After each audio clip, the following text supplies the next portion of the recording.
I thought if I had abs, everything in my life would change, like for the better. Like I would be the popular kid in high school if I had abs. Like this is before I even got fat. So keep that in mind.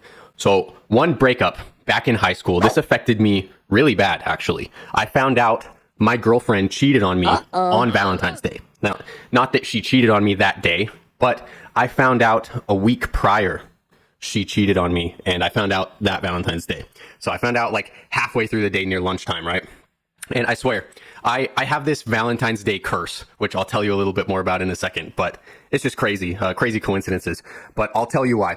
So anyways, I spent my entire week's lunch money on my first like high school girlfriend to give her a bouquet of flowers, right, for Valentine's Day. And I bought them the morning before I found out she cheated on me, like around lunchtime. And my order was locked in. It was like a school charity thing or something. So it got delivered to her from me the last class of the day, right? And as it played out in my last class, you know, some girls were maybe lucky to get one flower from a guy, you know, show up in the last class, right?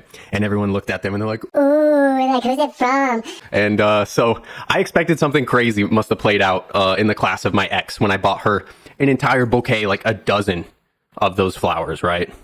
It's too bad I couldn't cancel it, right? After I found it out, or after I found out she cheated on me. And, you know, thinking back, like, I wonder if it made her actually feel bad for cheating on me. I mean, maybe not. What? Nice guys can't get any respect from decent women, if you ask me. And I was definitely a nice guy. But anyways, this breakup incident, it took me pretty low. This was like the first little bit of my origin story because I felt like I wasn't enough of a person because of this breakup. You know, if you've ever been cheated on as a guy, you might know how I felt back then. So this was one of those first things, right? So I started doing sit-ups every day.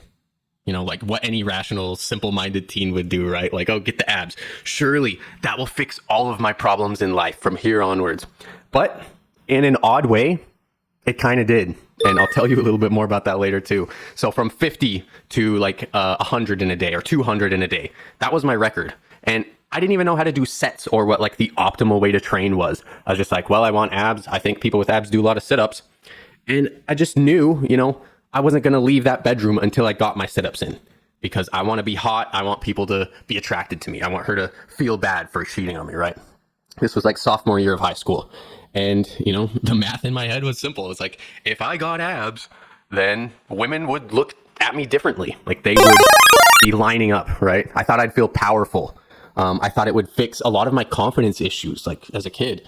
And I thought it would fix relationships even, right? And this is the real crazy part is this was all actually foreshadowing for a rebirth that would happen to me about 7 years later, like after high school.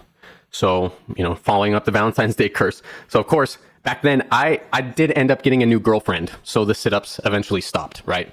Then, after graduating, summer of 2009, that's when I graduated high school, I, of course, really started living a life that took me away from being like that athletic skater kid to just a fat, weak, and alone kid once again.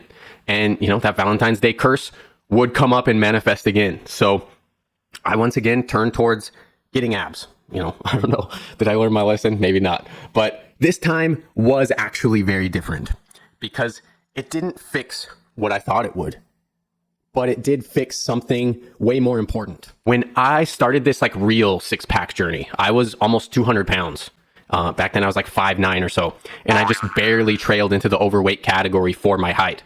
So I had no muscle mass too. So keep that in mind. So as worse as it was even worse because I was overweight with no muscle. And, you know, muscle weighs more than fat, right? I was no muscle. I was just pure fat. Skinny, like fat arms, that soft, weak chest, big belly was coming in hot, stretch marks on my sides, my thighs, my butt, and my hips. I just had a weak body completely, like weak posture, weak mind, really. I was, you know, trailing towards pre-diabetes on my blood tests, pre-hypertension, like high blood pressure type stuff. This was some of the stuff that led up to changing it, right? But I really just hit that deep depression as well. So mentally I was screwed.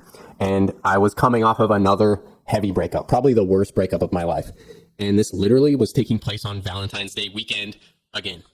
So once again, I really had to face a brutal truth, like just right in the mirror, really. Everything that made me fat was the root cause of the same mindset that made me unable to hold a relationship together. This was where the whole thing really started. And today I'm going to tell you a few stories of my past, so I hope you can learn from my mistakes and learn what truly makes the difference, right? Because is it the abs or is it something else? I'll tell you why I really wanted to get six-pack shredded, what motivated me, my deep motivations, my why, what actually changed with women once I did get fit, over the years of my glow up, so to speak. I'll talk about things that didn't change at all. And I'm also going to get into the dark side of getting shredded and where most guys get it twisted, really. And, I'm also going to talk about why I think every man should at least get a six-pack at least once in their life, even if no woman ever sees it. And I'm going to support you and show you the best way to do that. So I'm going to tell you about my experiences, all my juicy stories, the good and the bad. Once again, I'm going to, full transparency. I don't care, because abs aren't about women, actually. Abs are you versus you. And that's the big difference, because I used to tell myself, I have bad genetics. I don't know if I can actually have abs because this, food is just calories and, that's all that matters, calorie deficit. And I was like, well, as long as I work out and go to the gym, I can eat whatever I want, right? And I'd tell myself lies like, well, I'm just not built like this guy who's a model or whatever, or a Hollywood actor. Meanwhile, I'm sitting there like nearly 200 pounds, just a complete ball of fat, playing video games for hours every day, even after my work job, office job, sitting on my ass. I was half-assing my workouts. I was overeating garbage, and I was calling it like bulking, right? I think everyone kind of gets there when they start lifting, and nothing had been going my way in life. So the year's 2013. I dropped out of college at this point, and I had no purpose. And my job, my office job of just data entry, was only really fueling my bad habits, because my future was shot. Then this breakup happened, right? This probably the worst breakup ever. The Valentine's Day curse continued, so to speak. So my ex, she worked at Starbucks, and I was calling her up. I wanted to make sure that she had Valentine's Saturday off so I could reserve, our favorite sushi restaurant just for us, right? And what's funny and why this is cursed is that I officially made her my girlfriend the year before, right? Right after meeting her family for the Super Bowl Sunday, right? And when Valentine's Day hit, I asked her to make it official with a card and everything, right? So not only would it be our first anniversary, but this would also be Valentine's Day. So it's a big thing, right? I wanted to go all out. And then cut to now, she was saying, she didn't have to work. She had work off. She at least admitted this to me on the phone. So, I asked if she'd be available for me to pick her up at 5 p.m. And I didn't, I was doing all this stuff behind the scenes. And she said, I don't know. She completely changed her demeanor. And in my mind, I was like, well, someone else must have got to her or something. I know this pattern all too well. So everything was like swirling in my head. After a few minutes of just awkward dismissal of my efforts in making big anniversary plans for this, I just snapped, hung up and didn't get a call back from her. So once I, got over watching her partying with like a completely different group of people over the weekend on her Snapchat stories, I was devastated. I was tossing and turning in my bed. I was tossing and turning in my bed all night, just, trying to text her like, what the fuck is happening? And the silence just turned me bitter and stoic. And, by Sunday, I got up Sunday morning and I remember just looking in the mirror and thinking, you did this. Not just, the fat, weak body that I'm staring back at in the mirror, but this relationship failure too. You did this. I had weak standards. I had weak discipline. I was only really seeking comfort everywhere I turned in life. I was escaping any effort. I had no future as a man, no greater goals in life, because I racked my brain trying to figure out like what went wrong. And I put it together. I realized something super brutal. As a man, I think every man needs to realize this. And it was that these same excuses that were making me fat were the excuses that kept me mediocre at every other point in my life. That was the real trigger, and that was part of the biggest realization I had as a man. Now, I want to ask you, as if I was talking to my past self, because no matter how old you are right now, realize that in life, we go through the same obstacles, often, at completely different times in life. So it doesn't matter who you are. It doesn't matter where you are or how old you are. I'm talking to you right now. If you're starting at zero, stop debating about your genetics and being a victim to your genetics. Stop debating on if your hormones are even keeping you fat. Stop debating on where am I going to find motivation to change. You have to go beyond all of that shit because you can change it all. Even your genetics, you're not even genetically broken. The fact is you can always do something to be better right the fuck now. But for you, just starting out, my brother, if I could tell you to do like 5 things to just start, just do this. Walk 20 to 30 minutes every day. Walk 30 minutes every day. Split it up, whatever it takes. Eat 100 grams of protein every day. Stop drinking alcohol and doing drugs. Track your food and, track your food and drink intake, really. Basically like you're taking inventory like of your items on a video game. Take it seriously. And then lift 3 to 4 times a week. Strength training. No shortcuts, no secret hacks or loopholes. This is all you. Just deliver on those simple things. No fucking excuses. All you need right now when you're just starting out is wins on the board. Small wins. So start with those because even those small wins are actually huge. Some of my biggest mistakes when I first started is I did what every emotional guy does, right? Go too far. I overcorrected with everything I did and it kept me stuck. I self-sabotaged without even knowing it. I was in the gym for like 2 to 4 hours, basically every day after work. Sometimes just shooting the basketball around, right? Because I couldn't recover from my strength workouts. Lifting, I did love the feeling of those muscle pumps. I did do cardio on the elliptical. I did laps on the track, running, jogging. All trying to outrun a bad diet at the end of it all. And then overeating, of course, the wrong foods because I felt like I earned it. And of course, the plateau hit. The scale was not moving in the direction I wanted. So I was like, well, what the fuck is happening? And on top of that, my dad walks in on me in the kitchen one day, and I'm making a protein shake. And he comes up to me, puts his hand on me, and he says, son, we just don't have the genetics for a lot of muscle. I tried your age, drinking all these muscle shakes, and I just couldn't put on muscle. And I just stood there and let that hit me, right? I let it sink in a little bit. Because that seems like the excuse that I was secretly hoping to be true, right? If I had my genetics against me, if my genetics are the problem, then I'm not the problem. Then there's nothing I can do. And that's comfortable. That's a comfortable thought, right? It's victim mindset. But I had to decide. Was I going to inherit my dad's limiting beliefs that he had on himself in terms of his fitness? Or was I going to break them? Because eventually I did. But at that point in my life, slowly over time, those beliefs died. I sat there silent, but I kept going to my workouts every night. And, the first real win for me, it wasn't abs. And I think this is important for a lot of people, is to track noticeable improvements along the way. Because for me, the first thing I noticed was veins. And I remember I was doing this ab workout machine where you hold these poles like this. And I was noticing veins on the inside of my arm, all bunched up slightly when I was kind of pumped up, I guess. And I was doing that weird ab machine and it would bunch up the veins right here and I could see them. They were small, they were subtle, but they were, barely poking through the fat on my arms. And at that point, I thought maybe I'm burning some fat finally because I've not seen arm veins, in my, arms right here since high school at that point. So for me, just seeing those veins, that was more than motivation. That gave me proof that gave me more motivation to keep going, right? It was the proof. Beyond all of that, after a while of just training consistently, building up more wins, another one was that my posture improved. My back pain at sitting at the office all day and going straight to my gaming chair just put on me, right? When I started lifting properly, my back pain went away and I actually stood up taller, right? And almost in a weird way, an unrecognizable kind of posture from when I would catch a glimpse of myself walking by a mirror or something. I almost didn't recognize myself. And that was the first part of the first internal shift, I would say. Because when you really start keeping the promises that you make to yourself, you will walk differently, right? You will see the changes. And, early on, because of these things, that's what kept me loving it.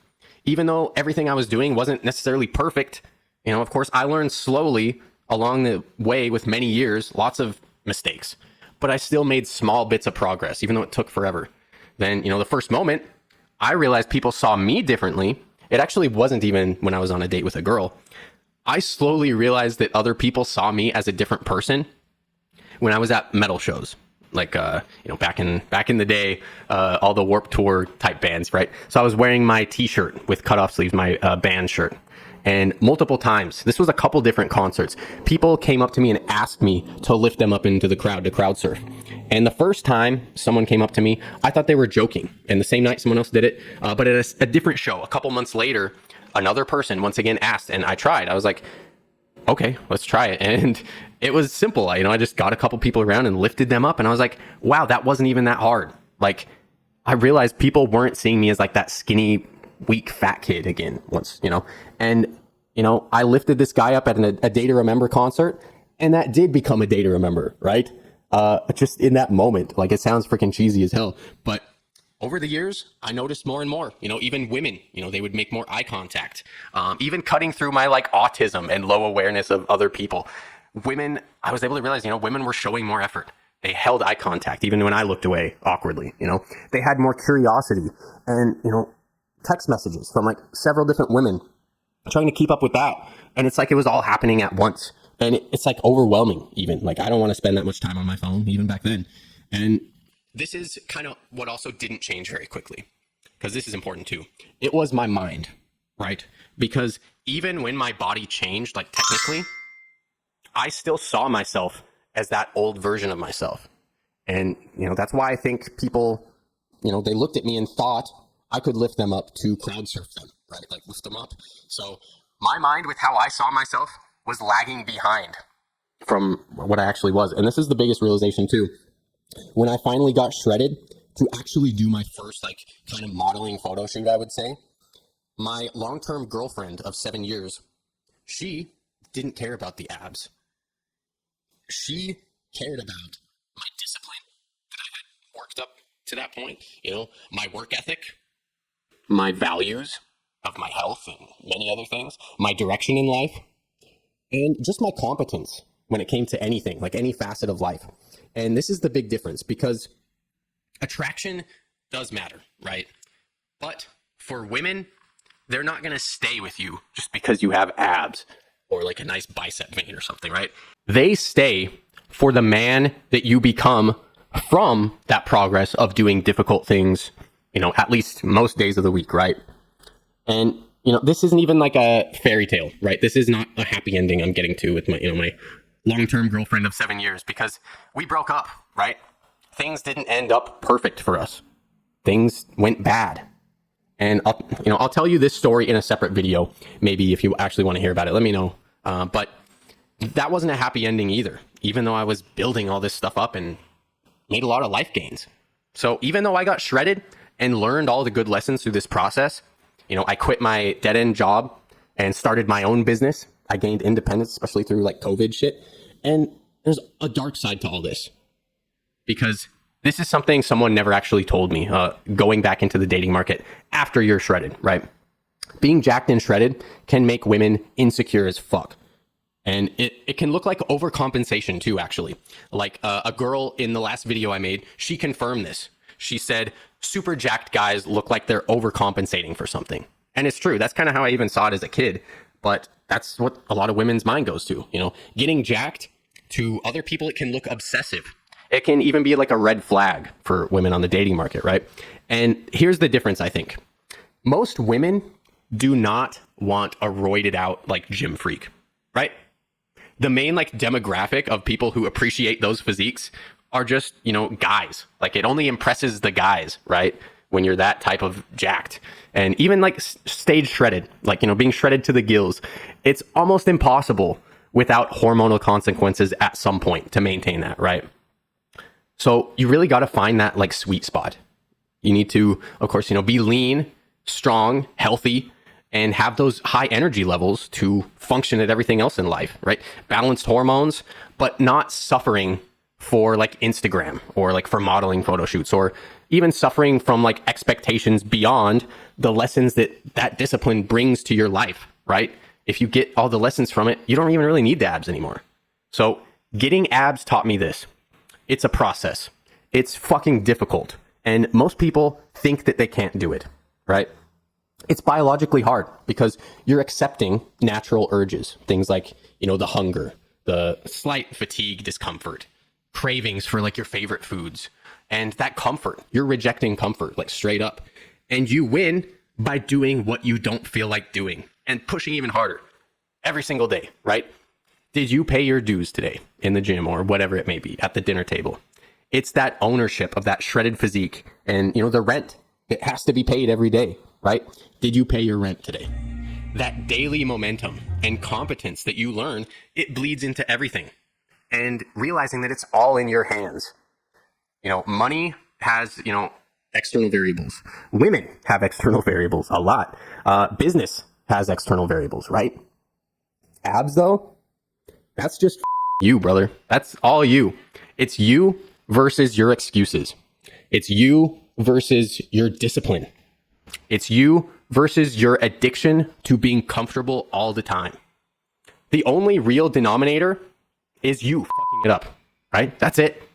And when you win that fight and finally get those abs, you kill the belief that the world is rigged against you. Even, this is kind of a tangent, but even my like stupid sociology class that tried to indoctrinate me into Marxism, telling me the whole world's against me. I don't know why this came up in my mind, but this is, you know, what's wrong with so much of the college curriculum. I'll have to save that for another video talk, so screw that. But it is a victim mindset, right? Once I shed stupid limiting beliefs like this, I went from dead-end job to traveling the world, doing all the things I love in my lifestyle, you know, really just living the life with some of my best friends and business partners that I made along the way, helping others succeed in the same way that I went through the same journey, and making music as like a huge creative outlet for me to do, you know, on weekends. This is it, man. Like, this is me living my best fucking life. And I'm telling you, you need to kill the belief that hard work doesn't pay off. Kill the fucking victim narrative that your, you know, bitch brain always wants to place on you, right? Life doesn't happen to you. It happens for you. So stop lying to yourself flat out. Stop accepting the lies people put on you. Stop half-assing anything with effort and quitting early. Stop blaming your genetics for something. Stop thinking the whole world's rigged against you. Stop wasting your effort in video games or doom scrolling or just falling into every dopamine drain that's everywhere. Whatever it is, cut all the shit that's draining your willpower from your daily fucking routine. Take accountability for yourself, because you're not a victim, no matter how many people try and tell you that, or, you know, whatever politician or whatever it is. No matter what happened to you, no matter what your traumas in your past are, you need to accept this one thing that brought you to where you're at right now. When it comes to your eating, your activity or lack thereof, and your urges, you are undisciplined. Not disciplined enough for a six-pack. Accept this right now. Say to yourself exactly what I thought to myself in the mirror, finally facing myself from the worst breakup of my life. Go through that exercise. The moment I was digging myself out of rock bottom emotionally in my entire life. And let this reverberate in your fucking brain. Everything that I've done that brought me here is because I am undisciplined. The reason why I'm fat is because of me. Want to know the best part about accepting that statement instead of being a victim? Is it's actually fixable. You regain the power instead of saying as a victim, saying you can't do things that are out of your control. When you actually take responsibility, you now have the power, right? No matter what happened to you in your past, if you take responsibility, you hold the power to evolve for good. You take the bad and turn it into a good. And speaking of evolution, let's get back to your story, man. So remember this. I've given you 5 dailies right now. I'm challenging you. I'm calling you out right now. No fucking excuses. Listen to me now. Write this down. If you want a six-pack, write down these 5 line items and write a checkbox next to each one. And repeat this process daily. Whether it's on a sticky note or a calendar, whatever it is. Make it happen, a spreadsheet, whatever works for you. But deliver on these challenges every single day, and you will absolutely change your fucking life. This is exactly what I would have assigned to myself every day. To not only save me like years of time in getting the six-pack and, you know, be successful in fitness, but for what it's going to teach you through the process of doing it. Because these 5 dailies will fix years of being stuck, years of slow progress and help you fix your life. So number 1, 30 minutes of walking daily. Don't run. Don't overcomplicate this. Just walk. Split it up. Split up the walks to 10-minute walks 3 times a day if you have to, after dinner, whatever it is. Number 2, 100 grams of protein daily. Number 3, stop alcohol, stop the fucking drugs. Number 4, track your food. And number 5, lift consistently. Do the strength training. These are your daily goals. Execute on this every single day, not because it's going to get you jacked and shredded. That's a byproduct, right? Do this because it will build the exact execution and lessons that will actually teach you that you can do anything in life with these small, simple, uncomplicated steps, right? It's not complicated. I went from, the high school, lazy kid who hated book reports, right? Giving an oral presentation on random Halo book by telling the story of the Halo 3 campaign. Or even pretending there was a book on Metal Gear Solid 2 Sons of Liberty. And then just repeating the book report prompts based on the video game story. I did that shit. That's how much I hated books. That's how much I hated reading for school. And after I got fit and instilled these values, I ended up a published author, writing my own book, because I learned the lessons it took to achieve anything. And even if you hate, even the things you think you hate. So get over your fears of the gym, even, because I was scared at first. I started at my rec center because I was intimidated by those jacked guys who went to the gym all the time, like a normal gym. But in reality, if I immersed myself in that community earlier, I would have learned the tips that would have saved me years. I would have actually pushed it with the right effort, and I wouldn't have been training for 4 fucking hours. The fitness community is actually the most welcoming and uplifting community I've ever been a part of. See, no one judges you for showing up and putting in effort at the gym or in the fitness community. They judge you for underestimating yourself and stopping short of real effort. That's the difference.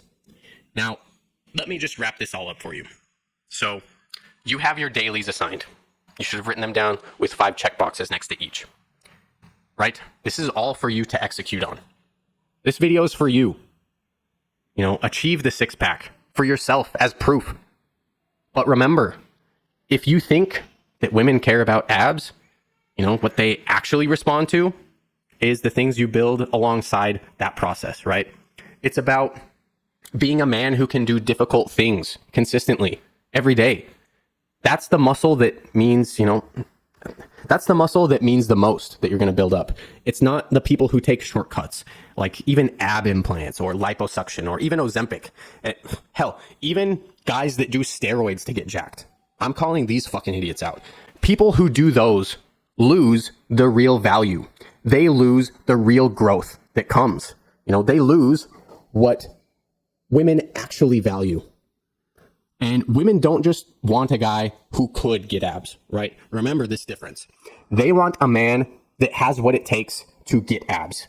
Because the man who can get abs naturally is a man who doesn't lie to himself, like every other fraud out there, especially the people lying about being on steroids or whatever else, TRT injections. I could keep going, but I'll stop. Women want a man who can restrain themselves from pleasure consistently, right?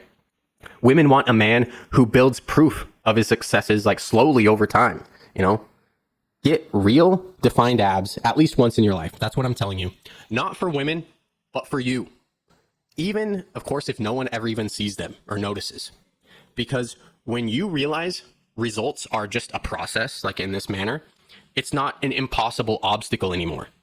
You stop being a spectator in your own life, right? Or falling into the trap of building up pixels on a screen instead of your own life, right? And that's the moment when everything finally changes. That's the exact blueprint that how everything changed for me. Now, get off freaking YouTube and start taking action. That's all I'll tell you, I gave you the game plan. Now I want you to go. I want you to go execute. So, comment, share this video, and really, man, just freaking execute on all of these dailies. That's my whole shtick, right? You have the power right in front of you. You need to fucking take action. So make it happen and tell me all about it in the next few weeks. That's it. Peace.